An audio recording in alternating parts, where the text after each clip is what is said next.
ਇਹ ਜੋ ਪੋਹ ਮਹੀਨੇ ਦਾ ਸੰਦੇਸ਼ ਹੈ ਆਪ ਜੀ ਨੇ ਸਰਵਣ ਕੀਤਾ ਹੈ। ਸਤਿਗੁਰੂ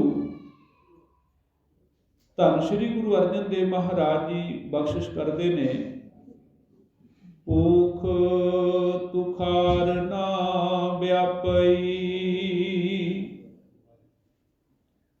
ਤੁਖਾਰ ਦਾ ਅਰਥ ਹੈ ਬਹੁਤ ਜ਼ਿਆਦਾ ਠੰਡ, ਅਤ ਦੀ ਸਰਦੀ, ਤੁਖਾਰ। ਹੁਣ ਇਸ ਤੁਖਾਰ ਦਾ ਅਰਥ ਅਤ ਦੀ ਠੰਡ, ਇਹਨੂੰ ਧਿਆਨ ਵਿੱਚ ਰੱਖ ਕੇ ਇਸ ਪੰਕਤੀ ਨੂੰ ਪੜ੍ਹਨਾ। ਭੂਖ ਤੁਖਾਰ ਨਾ ਵਿਆਪਈ। ਵਿਆਪਈ ਦਾ ਅਰਥ ਹੁੰਦਾ ਹੈ ਮਹਿਸੂਸ ਹੋਣਾ, ਕਿ ਪੋਹ ਦੇ ਮਹੀਨੇ ਵਿੱਚ ਉਹਨਾਂ ਨੂੰ ਠੰਡ ਨਹੀਂ ਵਿਆਪਦੀ, ਉਹਨਾਂ ਨੂੰ ਪੋਹ ਦੇ ਮਹੀਨੇ ਵਿੱਚ ਠੰਡ ਮਹਿਸੂਸ ਹੀ ਨਹੀਂ ਹੁੰਦੀ। ਕਿਹਨਾਂ ਨੂੰ? ਕੰਠ ਮਿਲਿਆ ਹਰ ਨਾਹ। ਨਾਹ ਦਾ ਅਰਥ ਹੈ ਖਸਮ। ਜਿਨ੍ਹਾਂ ਦੇ ਗਲੇ 'ਚ ਸਦਾ ਖਸਮ ਦਾ ਨਾਂ ਰਹਿੰਦਾ, ਜਿਹੜੇ ਰੱਬ ਰੱਬ ਕਰਦੇ ਨੇ, ਪ੍ਰਮਾਤਮਾ ਦਾ ਨਾਮ ਜਪਦੇ ਨੇ, ਜਿਹੜੇ ਗੁਰੂ ਕੀ ਬਾਣੀ ਪੜ੍ਹਦੇ ਨੇ, ਮਹਾਰਾਜ ਕਹਿੰਦੇ ਉਹਨਾਂ ਨੂੰ ਠੰਡ ਨਹੀਂ ਲੱਗਦੀ। ਆਪਾਂ ਹੁਣ ਸਾਰੇ ਬਾਣੀ ਪੜ੍ਹਨ ਵਾਲੇ ਹਾਂ, ਨਾਮ ਵੀ ਜਪਣ ਵਾਲੇ ਹਾਂ, ਪਰ ਅਸੀਂ ਗਰਮ ਕੱਪੜੇ ਵੀ ਪਾਏ ਹੋਏ ਨੇ, ਸਾਨੂੰ ਠੰਡ ਲੱਗਦੀ ਹੈ। ਗੁਰੂ ਸਾਹਿਬ ਵੀ ਗਰਮ ਸਰਦੀਆਂ ਵਿੱਚ ਗਰਮ ਕੱਪੜੇ ਪਾਉਂਦੇ ਰਹੇ ਤੇ ਗਰਮੀਆਂ ਦੇ ਵਿੱਚ ਉਸ ਮੌਸਮ ਦੇ ਮੁਤਾਬਕ ਵਸਤਰ ਪਹਿਨਦੇ ਰਹੇ। ਇਹਦਾ ਭਾਵ ਇੱਥੇ ਠੰਡ ਲੱਗਣ ਦਾ ਅਰਥ ਕੋਈ ਹੋਰ ਹੈ। ਅਸੀਂ ਕੋਈ ਕੰਮ ਆਰੰਭਿਆ ਹੋਵੇ, ਮਜ਼ਦੂਰ ਲੱਗੇ ਹੋਏ ਹੋਣ, ਕੰਮ ਕਰ ਰਹੇ ਹੋਣ, ਤੇ ਜੇ ਸਾਨੂੰ ਲੱਗੇ ਵੀ ਇਹਨਾਂ ਦਾ ਜਿਹੜਾ ਕੰਮ ਹੈ ਜਿੰਨਾ ਹੋਣਾ ਚਾਹੀਦਾ ਸੀ ਉਹਨਾਂ ਇਹਨਾਂ ਨੇ ਕੰਮ ਕੀਤਾ ਨਹੀਂ, ਅਸੀਂ ਫਿਰ ਉਹਨਾਂ ਨੂੰ ਜਾ ਕੇ ਕਹਿੰਦੇ ਹਾਂ ਵੀ ਤੁਸੀਂ ਤਾਂ ਭਾਈ ਬੜੇ ਠੰਡੇ ਹੋ, ਤੁਸੀਂ ਕੰਮ ਠੰਡਾ ਪਾਇਆ ਪਿਆ।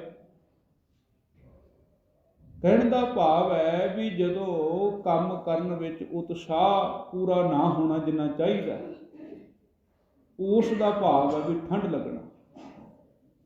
ਚਾਹੇ ਅੱਤ ਦੀ ਠੰਡ ਹੋਵੇ, ਚਾਹੇ ਅੱਤ ਦੀ ਗਰਮੀ ਹੋਵੇ, ਇਹ ਸਾਡੇ ਮਨ ਵਿੱਚੋਂ ਉਤਸ਼ਾਹ ਘਟਾਉਂਦੀਆਂ ਨੇ। ਜਦੋਂ ਬਹੁਤ ਗਰਮੀ ਹੋਵੇ, ਕਹਿੰਦੇ ਵੀ ਅੱਜ ਕੰਮ ਜਿਹੜਾ ਨਾ ਰਹਿਣ ਹੀ ਦਈਏ ਕਰਨ ਨੂੰ, ਬਹੁਤ ਜ਼ਿਆਦਾ ਗਰਮੀ ਹੋ ਗਈ, ਅੱਜ ਬਹੁਤ ਜ਼ਿਆਦਾ ਠੰਡ ਹੈ, ਅੱਜ ਗੁਰਦੁਆਰੇ ਨਾ ਹੀ ਜਾਈਏ। ਸਾਡੇ ਅੰਦਰੋਂ ਠੰਡ ਨੇ ਉਤਸ਼ਾਹ ਘਟਾਉਂਦੀ ਹੈ, ਠੰਡ ਆਲਸੀ ਬਣਾਉਂਦੀ ਹੈ। ਇੱਥੇ ਜਿਹੜਾ ਠੰਡ ਲੱਗਣ ਦਾ ਭਾਵ ਮਹਾਰਾਜ ਨੇ ਉਹੀ ਲਿਆ ਵੀ ਆਲਸ, ਅੰਦਰ ਮਨ ਵਿੱਚ ਆਲਸ ਆ ਜਾਣੀ, ਅਵੇਸਲਾਪਣ ਆ ਜਾਣਾ। ਹੁਣ ਗੁਰੂ ਸਾਹਿਬ ਜੀ ਕਹਿੰਦੇ ਉਹਨਾਂ ਨੂੰ ਠੰਡ ਹੀ ਨਹੀਂ ਲੱਗਦੀ ਜਿਹੜੇ ਰੱਬ ਰੱਬ ਕਰਦੇ ਨੇ, ਪ੍ਰਮਾਤਮਾ ਦਾ ਨਾਮ ਜਪਦੇ ਨੇ। ਇਹਦਾ ਭਾਵ ਕੀ ਹੈ ਵੀ ਜਿਹੜੇ ਰੱਬ ਦਾ ਨਾਮ ਜਪਦੇ ਨੇ ਉਹਨਾਂ ਦੇ ਜੀਵਨ ਵਿੱਚੋਂ ਕਦੇ ਉਤਸ਼ਾਹ ਖਤਮ ਨਹੀਂ ਹੁੰਦਾ, ਉਹਨਾਂ ਦੇ ਅੰਦਰ ਕਦੇ ਆਲਸ ਨਹੀਂ ਆਉਂਦੀ, ਉਹ ਕਦੇ ਢਹਿੰਦੀ ਕਲਾ 'ਚ ਨਹੀਂ ਜਾਂਦੇ, ਸਦਾ ਚੜ੍ਹਦੀ ਕਲਾ 'ਚ ਜਾਂਦੇ ਨੇ। ਠੰਡ ਦਾ ਵਿਆਪਣਾ, ਇਹਦਾ ਭਾਵ ਅਰਥ ਬਣਦਾ ਹੈ ਉਤਸ਼ਾਹ ਦਾ ਘੱਟ ਹੋਣਾ, ਜੀਵਨ ਵਿੱਚ ਉਤਸ਼ਾਹ ਨਾ ਰਹਿਣਾ, ਜੀਵਨ ਜਿਉਣ ਦੇ ਵੱਲੋਂ ਨਿਰਾਸ਼ ਹੋ ਜਾਣਾ ਵੀ ਹੁਣ ਮੈਂ ਤੇ ਹਾਰ ਗਿਆ, ਥੱਕ ਹਾਰ ਗਿਆ, ਟੁੱਟ ਗਿਆ ਮੈਂ ਜੀ ਕੇ ਕੀ ਕਰਨਾ। ਇਹਨੂੰ ਕਿਹਾ ਠੰਡ ਵਿਆਪਣਾ। ਜਦੋਂ ਗੁਰੂ ਗੋਬਿੰਦ ਸਿੰਘ ਮਹਾਰਾਜ ਜੀ ਨੂੰ ਸਿੱਖਾਂ ਨੇ ਕਿਹਾ ਮਹਾਰਾਜ ਪਹਾੜੀ ਰਾਜੇ ਤੇ ਮਸਤ ਹਾਥੀ ਲੈ ਕੇ ਆਏ ਨੇ, ਹਾਥੀ ਨੂੰ ਸ਼ਰਾਬ ਵੀ ਪਿਲਾਈ ਹੈ, ਸਾਰੇ ਹਾਥੀ ਨੂੰ ਲੋਹੇ ਨਾਲ ਮੜਿਆ ਹੋਇਆ, ਉਹਦੀ ਸੁੰਡ ਦੇ ਨਾਲ 2 ਤਲਵਾਰਾਂ ਬੰਨੀਆਂ ਹੋਈਆਂ, ਉਹ ਤੇ ਦਹਾੜਦਾ ਆਉਂਦਾ, ਫੁੰਕਾਰੇ ਮਾਰਦਾ ਆਉਂਦਾ, ਹੁਣੇ ਹੀ ਉਹਨੇ ਆ ਕੇ ਆਪਣੇ ਕਿਲੇ ਦਾ ਦਰਵਾਜ਼ਾ ਤੋੜ ਦੇਣਾ। ਮਹਾਰਾਜ ਕਹਿੰਦੇ ਕੋਈ ਗੱਲ ਨਹੀਂ ਭਾਈ, ਸਾਡਾ ਵੀ ਹਾਥੀ ਹੈਗਾ, ਦੁਨੀ ਚੰਦ ਨੂੰ ਥਾਪੜਾ ਦਿੱਤਾ। ਹੁਣ ਦੁਨੀ ਚੰਦ ਨੂੰ ਠੰਡ ਲੱਗਣ ਲੱਗ ਗਈ। ਦੁਨੀ ਚੰਦ ਨੂੰ ਜਿਹੜੀ ਠੰਡ ਲੱਗੀ ਉਸ ਠੰਡ ਦਾ ਇੱਥੇ ਜ਼ਿਕਰ ਹੈ। ਦੁਨੀ ਚੰਦ ਨੂੰ ਠੰਡ ਕੀ ਲੱਗੀ? ਉਹ ਕਹਿੰਦਾ ਲੈ ਹਾਥੀ ਨਾਲ ਮੈਂ ਲੜਾਂਗਾ, ਇਹ ਤੇ ਮੈਂ ਤਾਂ ਮਾਰਿਆ ਜਾਵਾਂਗਾ, ਹਾਥੀ ਨੂੰ ਮੈਂ ਕਿੱਦਾਂ ਭਜਾਵਾਂਗਾ।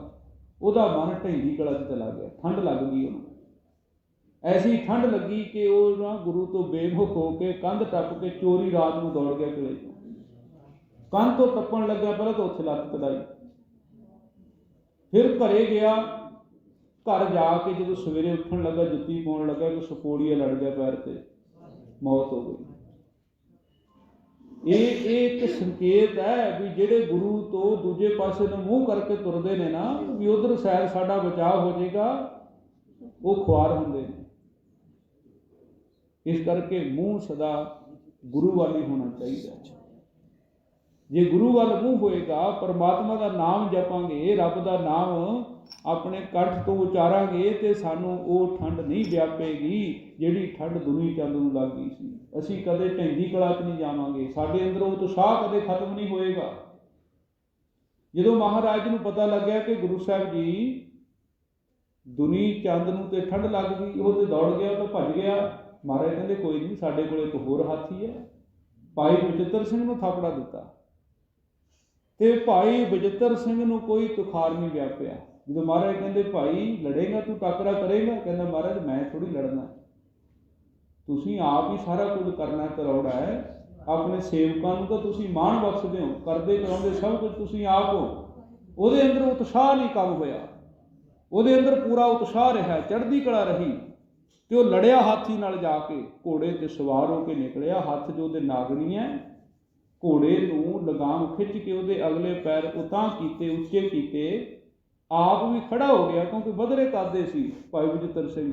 ਰਕਾਬ ਦੇ ਉੱਤੇ ਪੂਰਾ ਭਾਰ ਪਾ ਕੇ ਪੈਰਾਂ 'ਤੇ ਖੜੇ ਹੋ ਗਏ, ਬੜੇ ਜ਼ੋਰ ਦੀ ਹੱਥ ਪਿਛਾਂਹ ਨੂੰ ਲਿਜਾ ਕੇ ਜ਼ੋਰ ਦੀ ਨਾਗਣੀ ਮਾਰੀ। ਹਾਥੀ ਦੇ ਮੱਥੇ 'ਤੇ ਬੰਨੀਆਂ ਹੋਈਆਂ 7 ਤਵੀਆਂ, ਚੀਰਦੀ ਹੋਈ ਨਾਗਣੀ ਹਾਥੀ ਦੇ ਮੱਥੇ 'ਤੇ ਦਾਤ ਸੀ, ਤੇ ਹਾਥੀ ਭੁਆਟਣੀ ਖਾ ਕੇ ਪਿਛਾਂਹ ਨੂੰ ਭੱਜਿਆ। ਉਹਨੇ ਆਪਣੀ ਫੌਜ ਹੀ ਦਰੜਤੀ ਜਿਹੜੀ ਪਿੱਛੇ ਆਉਂਦੀ ਸੀ। ਭਾਈ ਬਚਿੱਤਰ ਸਿੰਘ ਨੂੰ ਠੰਡ ਨਹੀਂ ਲੱਗੀ, ਦੁਨੀ ਚੰਦ ਨੂੰ ਠੰਡ ਲੱਗ ਗਈ ਸੀ। ਇੱਥੇ ਉਸ ਠੰਡ ਦੀ ਗੱਲ ਕਰਦੇ ਨੇ ਵੀ ਜਿਹੜੇ ਰੱਬ ਦਾ ਨਾਮ ਜਪਦੇ ਨੇ ਉਹਨਾਂ ਨੂੰ ਕਦੇ ਤੁਖਾਰ ਵਿਆਪਦਾ ਹੀ ਨਹੀਂ, ਉਹ ਕਦੇ ਢੈਂਦੀ ਕਲਾ 'ਚ ਜਾਂਦੇ ਹੀ ਨਹੀਂ। ਜਦੋਂ ਸਾਹਿਬਜ਼ਾਦਿਆਂ ਦੇ ਸਾਹਮਣੇ ਬਾਬਾ ਅਜੀਤ ਸਿੰਘ, ਬਾਬਾ ਜੁਝਾਰ ਸਿੰਘ ਜੀ, ਉਹ ਵੇਖਦੇ ਨੇ ਵੀ ਅੱਗੇ ਤੇ ਮੁਸੀਬਤਾਂ ਹੀ ਮੁਸੀਬਤਾਂ ਨੇ। ਜਦੋਂ ਅਨੰਦਪੁਰ ਦੇ ਕਿਲੇ 'ਚੋਂ ਨਿਕਲਦੇ ਨੇ, ਐਡਾ ਵੱਡਾ ਫੌਜਾਂ ਦਾ ਦਲ, ਪਹਾੜੀ ਫੌਜ ਖੜੀ ਹੈ, ਮੁਗਲਾਂ ਦੀ ਫੌਜ ਖੜੀ ਹੈ, ਸਰਸਾ ਚੜ੍ਹੀ ਹੋਈ ਹੈ, ਬੜੀਆਂ ਮੁਸੀਬਤਾਂ ਨੇ। ਤੇ ਉਹਨਾਂ ਦੇ ਜੀਵਨ ਵਿੱਚੋਂ ਕੀ ਉਤਸ਼ਾਹ ਘੱਟ ਹੋਇਆ? ਉਹ ਕੀ ਕਹਿੰਦੇ ਸੀ? ਕਵੀ ਅੱਲਾ ਯਾਰ ਖਾਂ ਜੋਗੀ ਜੀ ਜ਼ਿਕਰ ਕਰਦੇ ਨੇ, ਤੂਫਾਨ ਜਦਾ ਦਰਿਆ ਕੋ ਅਭੀ ਪਾਰ ਕरेंगे, हम ठोकर से हर एक मौज को हम वार करेंगे, बद अहद सितमगारों से पैकार करेंगे, हम दोनों ही 10 लाख को फिनार करेंगे। बड़ी मुसीबत वेख के वो डरे नहीं, घबराए नहीं, छिड़के नहीं, ढैंदी कला 'ਚ नहीं गए। वो कहते तूफान जदा दरिया को, कहते ये जिहड़ा तूफान बन के आ रहा है ना, बड़ी फौज जिहड़ी है, कहते इहनूं असीं पार कर जावांगे, ਅਸੀਂ ਇਹਦੇ ਵਿੱਚ ਘਿਰਾਂਗੇ ਨਹੀਂ।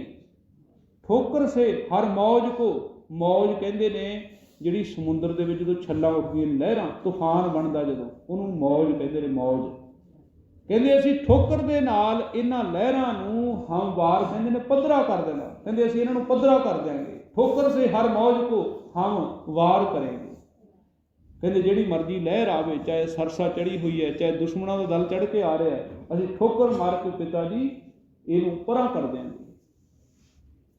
ਬਦ ਅਹਿਦ ਸਿਤਮਗਾਰੋਂ ਸੇ ਹਮ ਪੈਕਾਰ ਕਰਾਂਗੇ। ਜਿਹੜੇ ਇਹ ਬਦ ਅਹਿਦ ਨੇ, ਜਿਹੜੇ ਇਹ ਜ਼ੁਲਮ ਕਰਨ ਵਾਲੇ ਨੇ, ਸਿਤਮਗਾਰ, ਅਸੀਂ ਇਹਨਾਂ ਦੇ ਨਾਲ ਲੜਾਂਗੇ ਦੋਵੇਂ, ਅਸੀਂ ਡਰਦੇ ਨਹੀਂ।